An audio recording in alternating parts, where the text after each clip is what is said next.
Dr. Bell said, this is it's a question of individual responsibility, and it's something that we all have at our disposal. When I was growing up, I remember when the Smokey Bear campaign was relatively new. Smokey Bear was a little bear that was found after a forest fire out west someplace, and he became the emblem of preventing forest fires, the symbol. And he was always saying, only you can prevent forest fires. Y'all probably remember that. Well, that appealed to children. What we're trying to do now is appeal to adults, children, and everybody in between, as Dr. Bell has said, and you've heard just about every day of over almost 3 months now coming from this place and others, is that we all have to practice that social responsibility by not becoming infected and not infecting others. And whether it's by wearing masks, wearing shields, keeping the social distance, staying out of confined places, avoiding crowds, it's just a question of being respectful of your fellow citizens. And that is the only way that we will stop this virus, short of a vaccine. And the vaccine is not here yet. We don't know when it's going to be here. But it's disappointing to go to places and see people all jammed up in crowds, celebrating the beautiful weather, celebrating being in South Carolina, but at the same time exposing themselves and possibly others to these risks. And the ultimate price for this lack of care is death. And it's serious, and we've already had 575 people die from it. Now, I'm not saying that they were the cause of their demise. Perhaps it was somebody else, but you don't want it to be you. So we've got to be careful. And again, we have it, each of us has it at our disposal, in our power, to be careful. And so whatever happens, we cannot keep businesses closed forever. We can't isolate South Carolina from the rest of the world. What it boils down to is we must be careful individually. So we're asking, all of us that work on this every day are asking everyone else to take these requests, take this information to heart and be careful, because this virus is with us. It's not going to disappear. The cold weather, the hot weather is not going to kill it. It may be seasonal, it may not be, but it's on the face of the earth, and it's going to be here until a vaccine is created for it, and that is not here yet. So we have to be careful. Now, in South Carolina, we have taken some steps to see that South Carolina accelerates back into the economy. As you know, the economy in South Carolina was way up at the top in the country. The economies were booming all over the United States, and we were right at the top. Well, we want to get there again. The virus has certainly slowed us down, but we can't stop, and we can't remain shuttered or restricted much longer. So we are asking I'm asking the General Assembly, and we've had meetings with the leadership of the General Assembly on a number of these, and I'm presenting a report to them today from the Accelerate SC Committee. It's a tremendous report. As you remember, we had about 30 permanent members and then others that participated, including all the state agencies, to come up with plans to keep the people safe and healthy and also re-accelerate or revitalize the economy. In South Carolina, we didn't close hours down like they did in some other places, but we certainly slowed down. But it's time, even in this situation where we still are faced with a deadly virus, we must accelerate our economy. And don't just think of the businesses and the big buildings, and think of the families. Think of the people who are dependent on their jobs. Think of the people taking their children to school, or will be taking them back to school in August and possibly some this summer.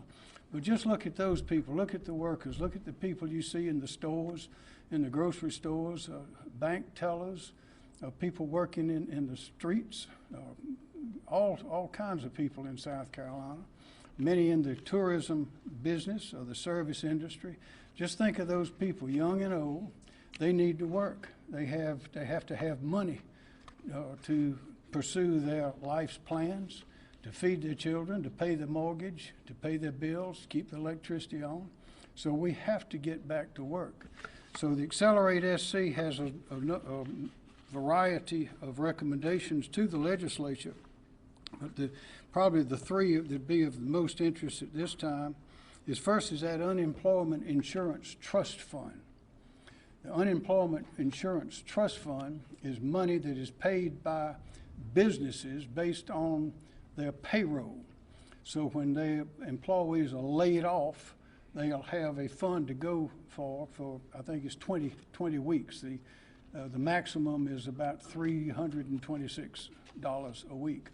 In this virus period, the federal authorities have added $600 to that. So it's a hefty amount going out, but our trust fund started off at $1.1 billion.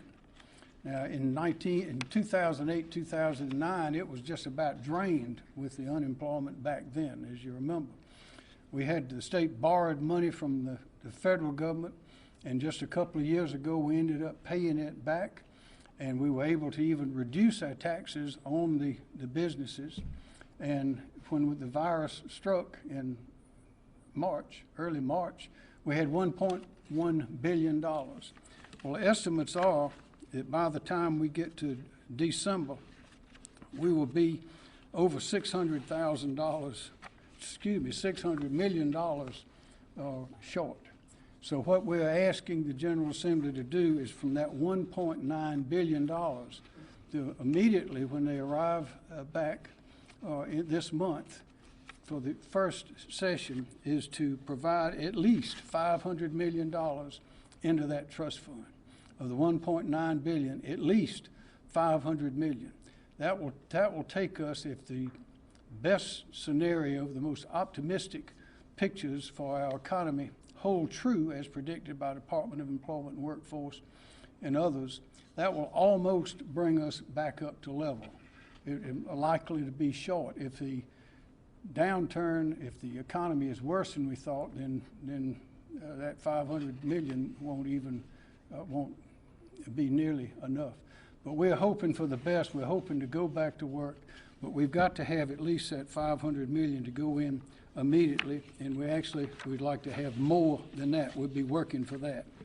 I'm also recommending that $215 million from the fund, from the 1.9, be used to reimburse public school districts who provide additional days of classroom instruction before the scheduled start of the school year, or expand their hours during the school year or before the school year. What this will do is it will bring 5 days of early instruction or expanded hours to the children who have missed that because of the closure of the schools, and bring those children up to full speed so they'll be ready to enter school. And that is they'll be able to absorb, they learn. You miss things over the summer anyway, but with this virus closing down the schools early, although we had a terrific distant learning program going on, there were a lot of students still need help. So we're asking for $215 million for that. Also, we're asking for $225 million that be directed for the reimbursement of verified and legitimate COVID-19 related expenses incurred after March 1st for the state agencies, local governments, first responders, hospitals, institutions of higher education. That'll allow these government agencies to reconcile their books by the end of the fiscal year, and we'll be off to a good start. So those are our plans at the time. We've had conversations, we in the office have had conversations with the leadership in the House and the Senate, as well as the agencies.